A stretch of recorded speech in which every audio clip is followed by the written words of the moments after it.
एका परीक्षा केंद्रावर 400 मुले आणि 800 मुली यांनी परीक्षा दिली. त्यापैकी 50% मुले व 75% मुली पास झाल्या, तर एकूण किती विद्यार्थी पास झाले किंवा एकूण किती मुले मुली पास झाले? बघा, 400 मुले आणि 800 मुली यांनी परीक्षा दिली आहे.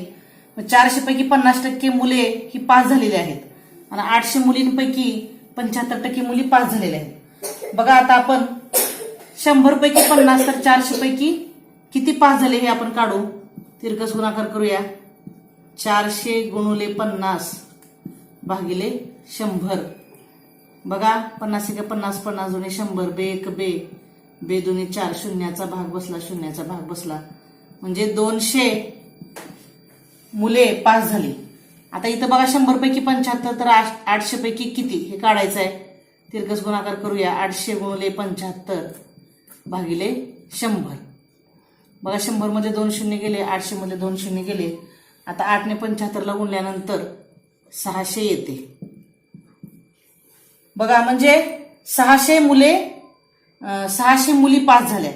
तर आता पास विद्यार्थ्यांची संख्या काढण्यासाठी आपल्याला 200 अधिक 600 करावं लागेल.